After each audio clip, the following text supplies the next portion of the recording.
नमो बुद्धाय बनते जी। हम ज्ञान चिकित्सक डॉक्टर बोधि अशोक जी को आमंत्रित करते हैं और हमारे Buddha as a highest medicine, god of medicine के ऊपर जो हम सत्र चला रहे थे, उसमें आगे जानने की कोशिश करते हैं कि बुद्धिज्म का जो मेडिकल एंगल है, उसको हम और समझेंगे कि हम उसको हमारे रोज के जीवन में कैसे ऐड करें कि हमारी फिजिकल मेंटल एलिमिनिटीज डिसीजेस को हम अतिक्रमण कर पाए, जिसका हम निवारण कर पाए। नमो बुद्धाय।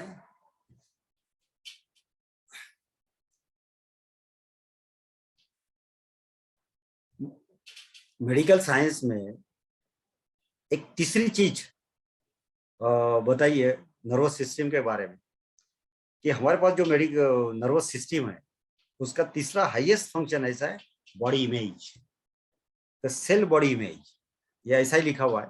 अगर आपने कभी भी यूट्यूब में भी डाला या मेडिकल साइंस की कोई किताब भी खोल के देखा ना, उसमें अगर बॉडी इमेज डाला तो वो उसमें उसके बारे में लिखा हुआ है। ये बॉडी इमेज क्या है? तो बॉडी इमेज ऐसा है कि ये हमारा जो टेम्पोरल लोब है, ये टेम्पोरल लोब राइट और लेफ्ट दो लोब है, दो हेमिस्फीयर में दो लोब है। इसका जो हाईएस्ट फंक्शन है वो फंक्शन ये है कि राइट साइड का जो टेम्पोरल लोब है वो बाएं साइड का जो शरीर है उसको पूरी तरह से भीतर से देख सकता, ना अनुभव कर सकता। मतलब आधा शरीर पैर से लेकर सर तक इसको देख सकते हैं, अनुभव कर सकते हैं। या लेफ्ट साइड का जो टेम्पोरल लोब है वो राइट साइड के पूरे आधे शरीर को देख सकता, अनुभव कर सकता। इसको बोला है बॉडी इमेज। अब जैसे हम आंख खोल के दूसरे को देखते हैं तो दूसरे का आकार देखते हैं, दूसरे का आकार देखते हैं, दूसरे की आकृति देखते हैं, दूसरे की इमेज देखते हैं और उस इमेज को हम हमारे भीतर संग्रहित भी रख सकते, मेमोरी में रख सकते हैं। अब जैसे किसी एक व्यक्ति को देखा, हमारे मित्रों को देखते हैं, रिलेटिव को देखते हैं, तो हमारे मन में उनकी एक इमेज रहती और और कई सालों तक नहीं देखे तो वो इमेज वैसी वैसी रखती, तो वैसी रहती। और फिर 20, 25, 30 साल के बाद देखते वो इमेज रहती तो वो आदमी पहचान में नहीं आता, क्योंकि उसकी इमेज बदली रहती। वो बूढ़ा हुआ रहता, बाल सफेद हुए रहते, चेहरे पे झुर्रियां आई रहती, बदल जाता। जब तक वो नाम नहीं बताता तो उसके तब तक हम उसको समझ अनुभव नहीं कर सकते। उसका कंटूर, उसका आकार हमारे भीतर अलग तरह से संग्रहित रहता। तो दूसरे हम माइंड के द्वारा, सेंसेस के द्वारा हम दूसरे का आकार देखते हैं, दूसरे के बॉडी की इमेज देखते हैं, अपने भीतर संग्रहित करते। तो हमारे भीतर एक ऐसा फंक्शन है कि हम आंख बंद करके खुद ही खुद को पूरी तरह से सर से लेके पैर तक खुद को देख सकते हैं, खुद को अनुभव कर सकते हैं। उसको बोला है बॉडी इमेज। मतलब अगर लेकिन ये इमेज, ये higher function of the nervous system. लेकिन हम कभी भी सो को उस तरह से देखने की, उस तरह से अनुभव करने की कोशिश ही नहीं करते। और कोशिश ही नहीं करने से हमको हमारे शरीर के आकार के प्रति, देहाकृति के प्रति हमको कोई अनुभव ही नहीं होता। और इसलिए क्या होता कि इस तरह के बॉडी इमेज का अभ्यास नहीं करने से, खुद ही खुद को न देखने से, खुद ही खुद का अध्ययन नहीं करने से, मतलब स्वाध्याय की कमी के कारण हम क्या करते, सो का अनुभव ही नहीं होता। और जब सो का अनुभव नहीं होता तो देखा बचपन से लेकर लोग जो बिना ध्यान के, ज्ञान के कैसे बैठते, वो झुक के बैठते, जैसे बूढ़े बैठते, जैसे बीमार बैठते, उनकी पीठ झुकी हुई रहती। जैसे गुलाम बैठते या पुलिसों के सामने जैसे कैदी बैठते, या पेड़ के ऊपर जैसे मंकीज बैठते झुक के ऐसे। तो वो जो पोस्चर है, वो पोस्चर का हमको अनुभव नहीं होता। तो पूरे बचपने से लेके मतलब जब तक अवेयरनेस, कॉन्शियसनेस डेवलप नहीं होता तब तक आदमी क्या होता कि झुकी हुई पीठ के साथ अपने जो बैक है वो बेंड रखते हुए, झुकी उस तरह से रखते तो उससे थाउजेंड्स बैक की बीमारियां होती। जैसे हमारा स्पाइनल कॉर्ड है, अगर स्ट्रेट रहता, उसका अलाइनमेंट सीधा रहता, तो पूरे शरीर का भार क्या नीचे सीट के ऊपर आता। सीट के ऊपर भार आने से शरीर अच्छा रहता। लेकिन झुक के बैठने से तो जहां भी रीढ़ झुक जाती वहां स्पॉन्डिलोसिस होता, पीआई प्रोलेस इंटरवर्टिबल डिस्क होती, वहां जो मनकेज है, उसका नॉर्मल जो शेप रहता वो बिगड़ जाता, वो कॉम्प्रेस हो जाते हैं। और कई बार कॉम्प्रेस होने से जो डिस्क रहती दो वर्टिब्रेस के बीच में से वो डिजेनरेट हो जाती, कभी प्रोलैप्स हो जाती, और दो मनकों के बीच में से नर्व्स निकलती, और वो नर्व्स कॉम्प्रेस होने से हाथों पैरों में फिर क्या सेंसेशन आते हैं, जिसको बोलते हैं लोग चिटिया घूम रही है, हाथ पैर जड़ हो जाते, हाथ या हाथ घुमा नहीं सकते, पैर उठा नहीं सकते, या लोगों को चक्कर चक्कर आ जाते। ये क्यों होता कि हमने सही ढंग से अपने शरीर को अलाइन नहीं किया हुआ, या अपने शरीर को अनुभव करने की क्षमता का न होना, अपने बॉडी को देखने की क्षमता का न होने के कारण ये सारी बीमारियां होती, और ये बीमारियों का कोई इलाज नहीं। एक बार स्पॉन्डिलोसिस होता, डिजेनरेटिव सेट होता, तो उसका कोई इलाज नहीं। तो प्रोलैप्स इंटरवर्टिबल डिस्क होती, तो ऑपरेशन के बगैर उसका कोई इलाज नहीं होता। अगर नर्व्स कॉम्प्रेस होती तो डिकॉपरेशन करते सर्जिकल, लेकिन बहुत ही खर्चा होता, उससे कोई बहुत ज्यादा रिलीफ नहीं मिलता। लेकिन इस बॉडी को, शरीर को कैसे देखना, जैसे हम दूसरे को देखते, दूसरे की देह को देखते, आकार देखते, तो बंद आंखों से स्वयं को कैसे अनुभव करना। तो एक साथ पूरे शरीर को अगर देखा हमने, आंख बंद करके दोनों हाथों को देखा, दोनों पैरों को देखा, पूरे रीढ़ को देखा, तो एक साथ दोनों भी हेमिस्फीयर, दोनों भी टेम्पोरल लोब एक्टिवेट हो जाते, और एक्टिवेट होने से पूरे शरीर की इमेज दिखती है। इसको बॉडी इमेज बोला। ये मेडिकल में लिखा हुआ ये फंक्शन है। लेकिन ये फंक्शन को डेवलप कैसे करना, ये सिर्फ बुद्ध ही सिखा दे। तो हम तो बुद्ध भी विपश्यना के द्वारा कायानुपश्यना कैसे करना, काया को कैसे देखना, एक एक हिस्से को कैसे देखना, एक एक हिस्से को अगर देखते तो एक एक पेशी में संवेदनाएं होती, हर तरह के नर्वस सिस्टम होती, तो उसको कैसे ठंडी, उसकी गर्मी, उसका स्पर्श, उसका प्रेशर कैसा है, उसका टेम्परेचर कैसा है, उसमें पेन कैसा है, ये सारी चीज देखने से क्या होता कि हर सेल्स बॉडी के एक्टिवेट हो जाते, और हमको पता चलता कि हमारे पैर कैसे है, हमारे हाथ कैसे है, और इसका रिलेटिव पोजीशन कैसे है। हम बंद आंखों से अपने दोनों हाथों को देख सकते हैं, दोनों पैरों को देख सकते हैं, अपने रीढ़ को देख सकते हैं, अपने गर्दन को देख सकते हैं सही ढंग से। अगर ये देखने की क्षमता आ गई, जिसको मेडिकल में बोला है बॉडी इमेज, लेकिन वो बॉडी इमेज मतलब काया को कैसे देखना, अनुभव करना, ये अगर आ गया तो उसकी काया स्वस्थ हो सकती है, उसके काया में किसी भी तरह की बीमारी नहीं आएगी। ये बीमारियां क्यों आती, हमको पता ही नहीं काया को कैसे रखना। तो हम उसको झुक कर बैठने की लोगों में आदत रहती, या खड़े भी रहते तो खुद को दबा के खड़े रहते, झुका के खड़े रहते। तो उससे फिर वो हाइट कम हो जाती। तो ये सब जो मेडिकल में लिखा हुआ है, लेकिन वो कैसे डेवलप करना, ये मेडिकल में लिखा हुआ है।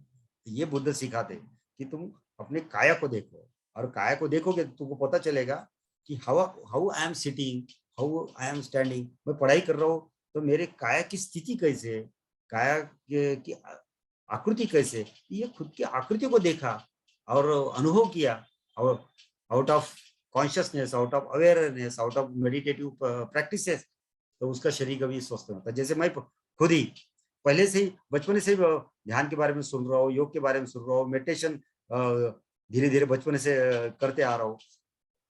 तो मैं इतनी पढ़ाई किया 20-20 घंटे बैठकर, लेकिन मेरी पीठ खराब नहीं हुई, मेरी पीठ में किसी तरह की बीमारी नहीं।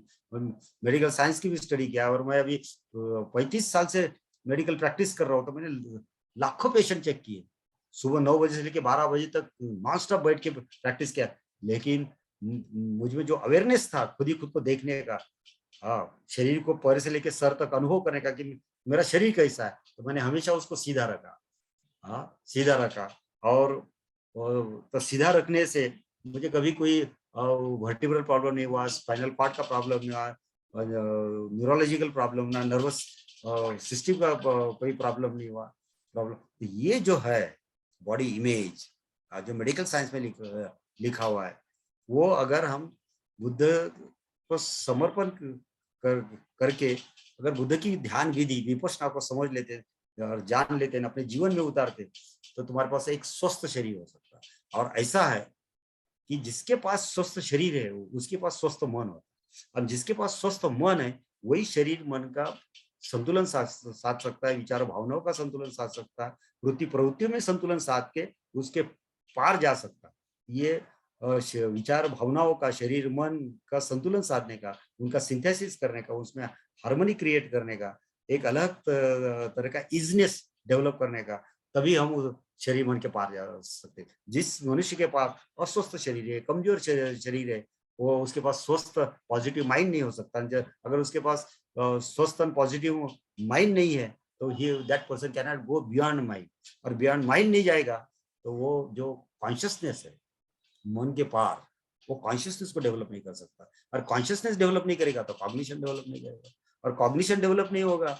हाँ, तो कॉग्निशन में हमने बोला कि विचारों को देखने की क्षमता, अनुभव करने की क्षमता कॉग्निशन है। तो एक क्षमता हमारे भीतर शरीर को देखने की, वो भी माइंड का पावर है। तो ये मेडिकल में लिखा हुआ है। हाँ, लेकिन ये ध्यान के ज्ञान के द्वारा ही निर्माण हो सकता है। लेकिन इसके अलावा माइंड से डिटैचमेंट कैसे डेवलप करना, ये बुद्ध का मेन प्रोजेक्ट। डिटैचमेंट कैसे डेवलप करना, मन से अलग कैसे होना, वीरमणि शिक्षा पदक, कैसे डिटैच होना, मन से विरत कैसे होना, फिर उसको कैसे देखना और कुछ को कैसे अनुभव करना, शरीर मन को, विचारों भावनाओं को, वृत्ति प्रवृत्ति को कैसे देखना, और देख के उनका सत्य कैसे समझना, सत्य समझ के समझ कैसे डेवलप करना, फिर उसमें संतुलन कैसे साधना, ये बुद्ध सिखाते। तो बुद्ध की जो साधना है वीरमणि शिक्षा पदम, ये हाईएस्ट लेवल ऑफ मेडिटेशन है, highest level of consciousness awareness में कॉग्निशन और बॉडी अवेयरनेस डेवलप करने की मेथड है। और ये इतनी हाईएस्ट है कि दुनिया में इस हाईएस्ट लेवल पे किसी भी शास्त्रा ने, किसी भी धर्म गुरु ने सिखाने की कोशिश नहीं किया। सब धर्म के लोग जो है अपने अपने धर्म गुरु के पास जाते तो उनके पास भी विधियां है, लेकिन वो इतने लो लेवल की है विधियां है कि लो लेवल की विधियां होने से वो आदमी हायर लेवल का consciousness, awareness, cognition, body awareness develop नहीं कर सकते। और अवेयरनेस ही नहीं है तो आदमी स्वस्थ नहीं होता, और जो आदमी स्वस्थ नहीं शरीर से, मन से स्वस्थ नहीं होता, और जो स्वस्थ नहीं है वो समर्थ नहीं होता बाहर भीतर के जीवन में कुछ करने में सही ढंग से। और जब वो सही ढंग से कर नहीं सकता तो वो अस्वस्थ हो जाता, हाँ, और हजार तरह से साइकोसोमेटिक बीमारी से हो जाता।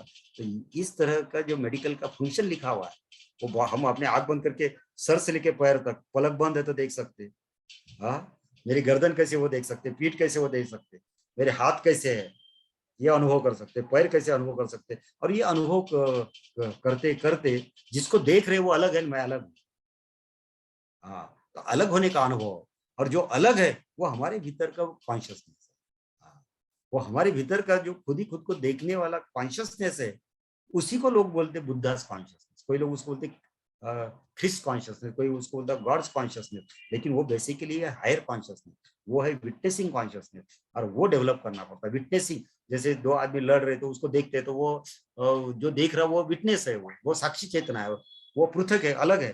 तो ऐसे ही खुद को कैसे देखना, श्वास को, शरीर को, और उससे पृथक रहना, और फिर देखना, अनुभव करना, ये हमको वीरमणि शिक्षापदम से सीखना। ये है, और इस तरह से किया आदमी स्वस्थ, समर्थ, समृद्ध और प्रबुद्धन जीवन की अच्छी अवस्था को प्राप्त होता, उसको कोई बीमारी नहीं, कोई, और वो आदमी फिर 100 साल तक आराम से जी सकता। इतना ही नहीं, वो चुनाव भी कर सकता कि कितने दिन जीना और कैसे मरना और किस तरह से मरना। वो जैसे वो वस्त्र जीर्ण होते छोड़ देते, ऐसे ही वो व्यक्ति अपने शरीर को देखता कि जीर्ण हुआ तो उसको छोड़ सकता, मुक्त हो सकता। नमो बुद्धाय।